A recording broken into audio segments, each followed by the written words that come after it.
Coming up on today's Wild West, we'll ride the historic Little Bighorn battlefield. This is called Mini Conju Ford. Following the trail of Custer, Crazy Horse, and Sitting Bull. At U.S. Cavalry School, we'll wear the uniform, fire the weapons, reenact Custer's last stand, and much more. A very special episode of today's Wild West is just ahead. The Wild West. It's still out there. And we'll show you how to find it. This is today's Wild West.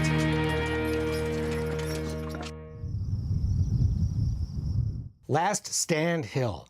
A stone marker stands where George Armstrong Custer fell, surrounded by the last of his men in the most legendary battle of the Old West and perhaps all of history.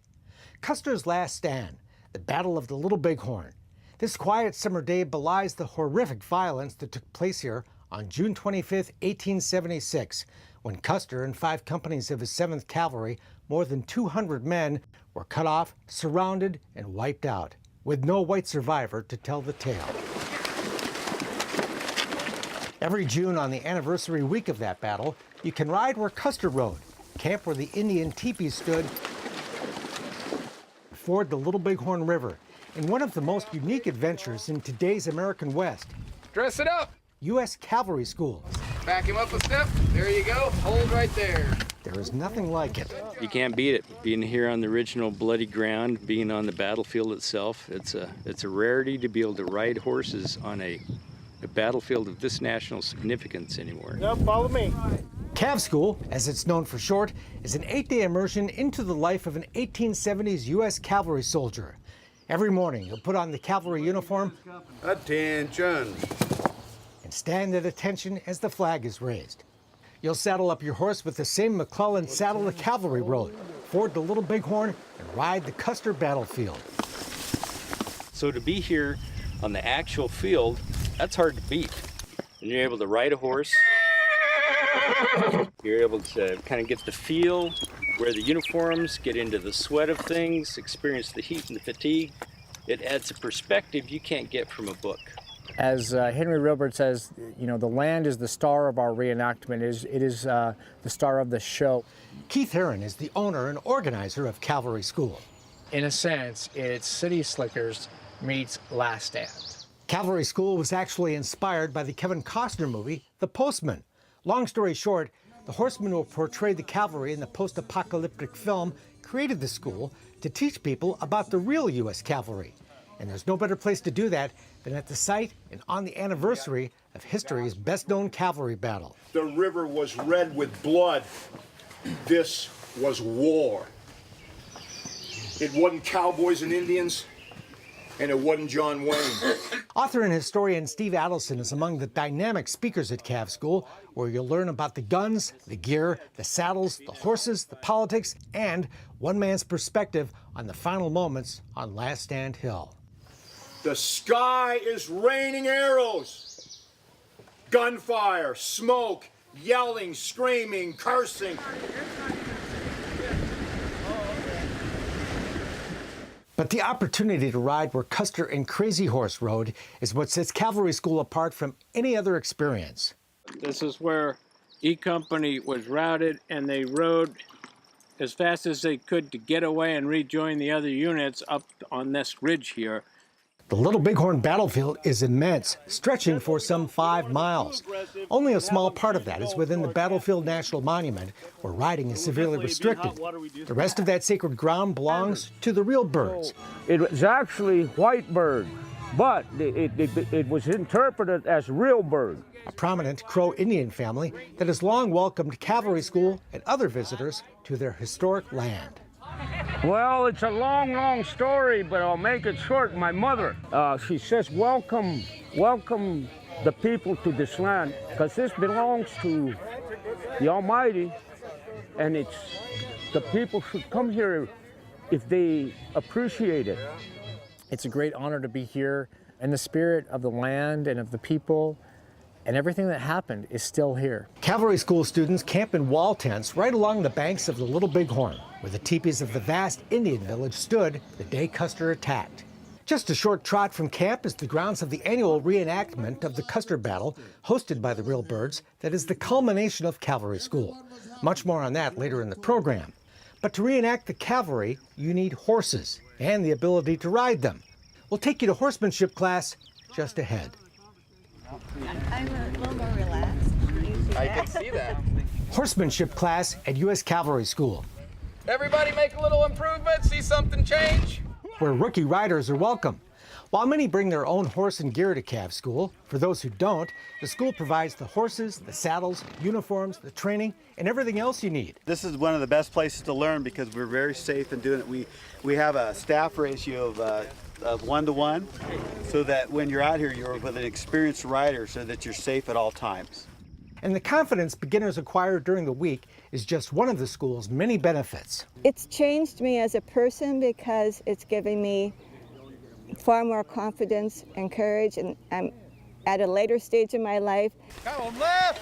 Deborah Richardson was here for her second year at Cavalry School, I'm pretty proud of my scar. despite breaking her wrist when she fell off her horse here the year before. Well, how many people can say that they have a scar from riding with the 7th Cavalry along the Little Bighorn? As any rider knows, anything can happen when you step on a horse. But well-trained horses and an emphasis on safety go a long way toward minimizing the risk. Lean back a little bit, put your feet forward. I am very particular on the horses that I keep. J.D. Rumsey is among the horse providers for Cav School, supplying mounts that fit everyone from expert riders to beginners. City slicker, if you will. We'll bring them out here, we'll mount them on a horse, we'll teach them everything they need to know from go, all the way to whoa. Let's take this one back and I'll grab that other. Okay. That includes learning how to brush, bridle, and saddle a horse. We teach every student that comes to the Cavalry School about the care of the animal. We have instructors that walk around, help them the first few times, and then we're standing by waiting for questions as the week goes on, and these people get better at what they're doing and more confidence in what they're doing. Got your saddle now. And in the summer heat, it gives you an appreciation for what the soldiers went through. But it's a great day. Every day I'm in the cab. Okay, so this is it's an original 1859 McClellan tree. Cavalry School students ride only McClellan saddles, the same ones troopers rode in the 1800s. It's a lightweight saddle designed for the comfort of the horse, not the rider. There's no horn, no cushioning, in fact, very little leather at all, but lots of hooks and slots and straps to tie on coats, slickers, and other gear the cavalry depended on. The first time I ever sat in a McClellan saddle was in 2008, and that was when I got onto the Fort Carson Mounted Color Guard, and I spent countless hours riding this saddle, and I've actually come to appreciate it for what it is. John Slotin, Army veteran, Montana horseman, and Cav School instructor, often rides his McClellan at home instead of his heavier roping saddle. It's built to be lightweight. The bars are designed to sit on the horse's back a certain way so that it will lock in place. To do a demonstration the other day, I loosened my cinch and then got onto the horse with the cinch pretty darn loose, and the saddle didn't move. So this is the modification, the 72. There's even a class on the evolution of the McClellan taught by Dave Carrico, who provides them for the movies, including the Christian Bale Western, Hostiles. Hostiles, I had 20 saddles in it. I tell people that the authentic saddles are mine, the other saddles are the prop house. Dave makes virtually everything you'd need to outfit both your horse and yourself as an 1870s cavalry soldier. He even brought his store to camp, featuring authentic recreations of period saddlebags, holsters, and cartridge belts.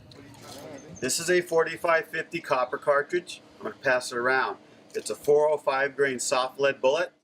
The detailed history discussions include the cartridges troopers fired from their Springfield carbine.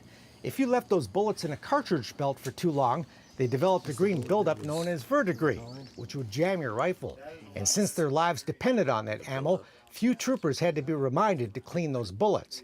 The Springfield was a single-shot weapon that troopers learned to load in a hurry, by keeping their bullets close at hand. Here's what they did. Load, load, load. 3 extra bullets in your hand.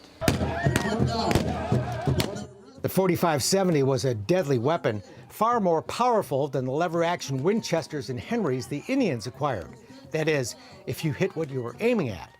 They were definitely shooting high. And we have a whole bunch of hostile testimony that said, yeah, we were sitting there on the top of our teepee poles, we're getting shot out. I mean, you have to shoot pretty high to do that. But the 7th Cavalry had very little target practice, and many of its troopers were very poor shots, especially in the heat of battle. If you look at the amount of training these guys went into going into the 76 campaign, it was minimal, if any. For Americans back east, the shocking defeat of Custer was the 9/11 of its day, and the U.S. military did its best to learn from what happened. You notice into the 1880s, you start to see a progression of a marksmanship program, and they started to become riflemen.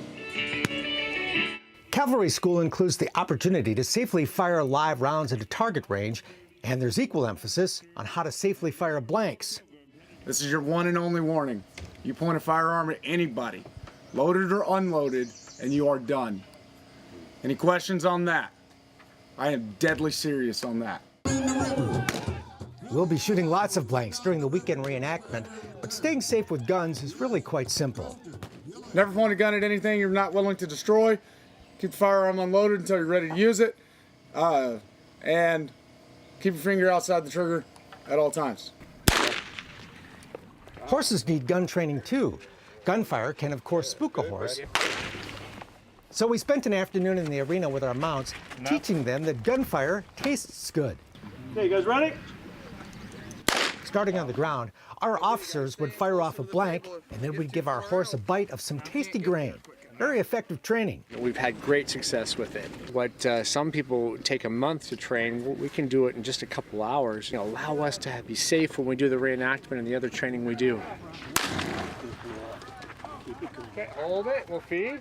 By the end of the session, we were back in the saddle again, each taking a turn firing a weapon horseback. All right, you're the new number 1. Yep. You're going to shoot to your right when you're ready, when we're moving. You can take 2 rounds. Forward. March! Nice, Russ. With our 4-legged friends being rewarded after every shot. Get to smell the gunpowder, get used to the powder flash. Want to be near the weapon. At the front. March. Meantime, other troopers were practicing daily horseback drills to learn and perfect formation riding, just like the 7th did back in the day. Cavalry units rode single file, in twos, and in combat, operated in groups of 4. Troopers would often dismount to fire on foot, with 3 troopers shooting carbines, while the 4th held the horses. That horse holder was a prime target for the Sioux and Cheyenne warriors at the Little Bighorn. No horse meant no chance for a cavalryman stranded on foot. And riding the battlefield, you really see why. There's a reason they call this Big Sky Country. It doesn't get any more wide open than Montana. But the vast rolling prairie is cut with deep coulees and ravines, making it easy for an enemy to hide and impossible for an 1870s soldier to have any idea what lies over the next hill, which, as we learn and practice, is why scouting parties were sent out ahead in groups of 4, staying in sight of the main body of soldiers and using signals to communicate what they saw. If you got contact with the enemy, you circle your horse, okay, and then how big of a circle, and if you're doing it at a walk or a trot or a gallop, it would basically tell the commander how close the enemy was to you. Pretty cool to be right where it all happened, though. Yeah, it is. Custer did have Crow Indian scouts who early on the morning of the battle had tried to warn him of a village so big its pony herd looked like worms in the grass. But Custer couldn't see what they saw until it was too late. Riding to a hilltop vantage point, we can see what Custer didn't. Mitch Moyer and Curly come running down this direction here towards our north, kind of northeast, and informed Custer that Reno's line had failed. It is surmised at this point is when E and F Company were ordered to attack down Medicine Tail Coulee at Minneconjou Ford, which is roughly where our camp is. Custer continued on onto that ridge there, which is Nye Cartwright or Blues Ridge, and made it all the way as far as Last Stand Hill. What happened in between those points, we don't really know, so it's all guesswork. Horses, of course, played a huge role in the Battle of the Little Bighorn, and they have a memorial of their own just off Last Stand Hill. But what's often overlooked is the condition of the horses. Riding up and down steep hills in the heat of a late June afternoon takes its toll on the animals. Custer and his men had been riding for hours before the battle, and they'd ridden hard the day before. The Indians, when they were attacked, all their war horses were up on these slopes, thousands of them, and they had just mounted them. Those horses were fresh. When it comes to the horses, we learn the fight may have been over before it even started. This battle has a lot more to do with horse flesh, yes, it does, than the historians have put together. And you can't really understand what happened here unless you ride the battlefield horseback. and that's what you're doing. Chance of a lifetime. Jeff Reno is related to Major Marcus Reno, Custer's second in command. I'm actually a great nephew. Custer split his 7th Cavalry into 3 groups the day of the battle. He ordered Reno to attack the south end of the Indian village, while Custer swung wide right to attack the village further upstream. Major Reno, would you point out where you made your attack? If you look down toward Gary-O and see the red building, it would be behind that. As Captain Frederick Benteen was ordered to take the rest of the 7th, including the pack mules carrying extra ammo, and scout far to Reno's left. But Reno and his 140 men were outnumbered and quickly overwhelmed when they attacked the village. Gall, Crow King, Two Moon, Low Dog, Crazy Horse. They roar out of the village like angry bees out of a hive and smash into Reno. After 20 minutes, Reno collapses in retreat, falls back into the timber along the river. History tells us Reno threw his guns away in a panic as his shattered command fled for their lives, leaving dozens of dead soldiers behind. They took refuge at the top of a steep hill, unaware that miles away, Custer was in even deeper trouble. The negativity that surrounds Reno is still there. Custer was arrogant. He wasn't bad. He was a fantastic commander, but he was a lucky commander. And he came here, and his luck just finally ran out. Benteen eventually came to Reno's rescue on top of that hill, where the survivors of the 7th had dug in to wait for help, all the while wondering what happened to Custer. That is probably what you would see at the Reno entrenched position. You see a bunch of guys standing around, they're looking, and it's a view shed that you can only experience out here on the battlefield. So it's kind of a period moment, if you will. Troops just sitting out there waiting, watching, looking up the valley, waiting for the relief to come. It's those kinds of moments that make Cavalry School so enlightening, even to history buffs. I thought I knew a lot about the Battle of Little Bighorn growing up. Steve Ramsey is a longtime Civil War reenactor who hauled his horses 2,500 miles to be here, all the way from Maine. When I got here 2 years ago for the first time, I left with an entire different viewpoint. When you look at it in the movies, they got the flat land and it looks completely different, what you envision from the movies, than what it really is when you come out here. And then you really start getting involved with saddling horses and training and shooting the authentic era pistols and carbines, and then you find out that, this is a hard life. While they may be outnumbered, women are, of course, as welcome at Cav School as men. It's been a lot of fun, very meaningful. You learn a lot of great history. It's been unique.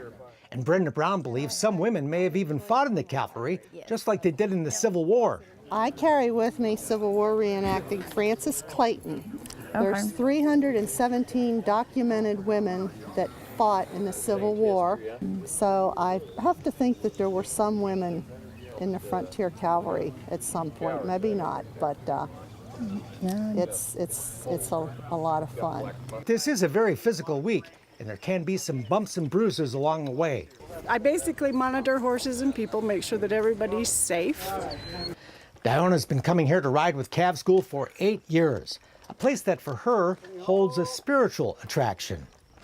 the spirit, if you get into it and actually feel the spirit of what's here, both warrior and trooper, it's awesome. And she's not the only one.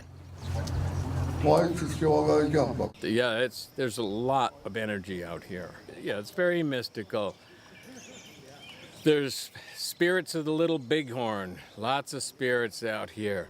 Visiting this sacred ground where men fought and died can be especially meaningful to those who have served in today's military, like John Slotin, wounded in Iraq. I got shot through the lower portion of my jaw, and the bullet exited out the behind my left ear.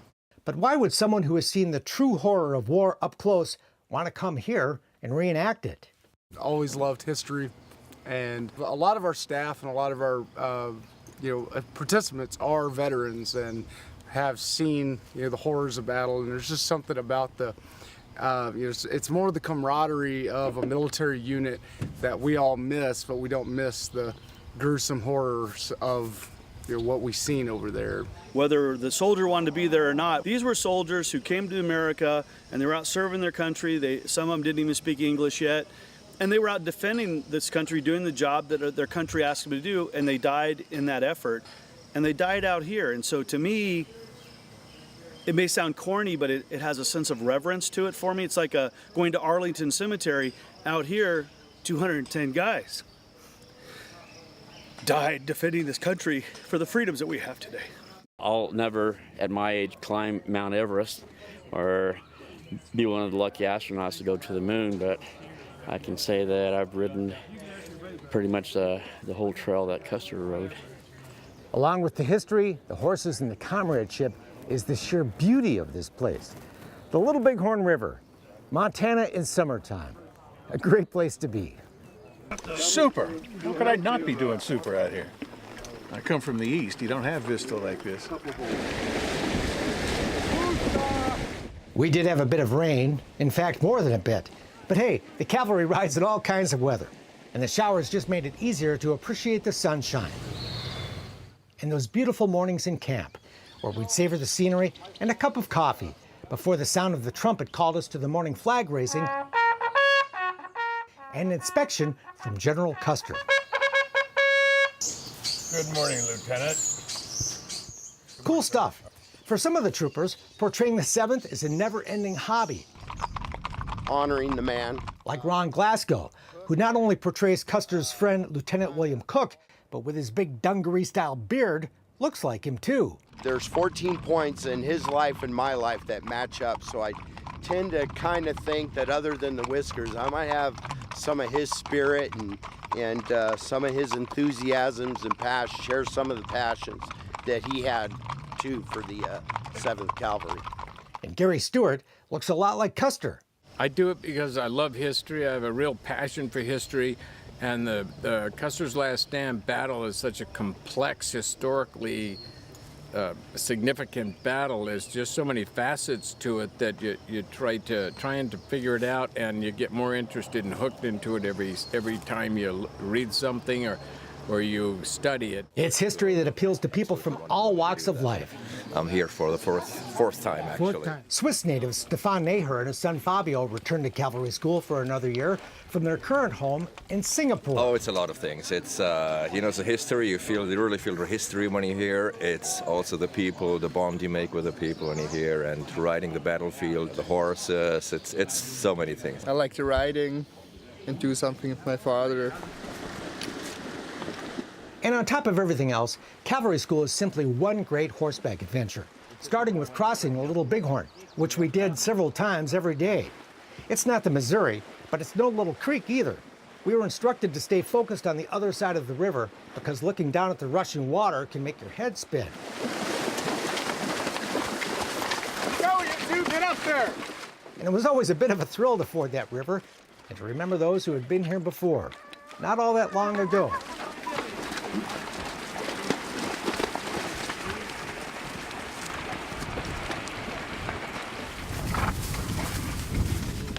Our final Sunday in camp, 16 of us crossed the river again to ride to Last Stand Hill on the Little Bighorn National Monument. There we'd participate in ceremonies remembering those who fell here on both sides. Most of the 210 troopers who died with Custer are buried in a common grave at the base of the monument that bears their names. Many of the officers were buried elsewhere. Custer lies at West Point. Inside the nearby visitor center, you can see his dress uniform and the buckskins he wore on campaign. There's also a memorial to honor the Indians who died fighting for their freedom and their very way of life. But in the end, it was a losing cause. While the Sioux and Cheyenne won the day, the Little Bighorn would turn out to be their last stand as well. And within a year after the battle, most had surrendered, their free-roaming days of the buffalo hunts gone forever. But not forgotten. That dramatic history is recreated every year during the reenactment of the Battle of the Little Bighorn. Custer, yellow hair. Hosted by the Reelbird family, Cav School troopers and bareback riding Crow Indians stage what is really a great outdoor play about the coming of the white man and the clashes that followed. Hundreds of people from all over the country watched this history lesson, written by the Reelbirds and told from the Indian point of view. We Cav School troopers displayed the formation riding and other skills we'd worked on during the week and put those gun safety lessons to work as well, as we reenact several battle scenes, culminating with the one that everyone has come to see.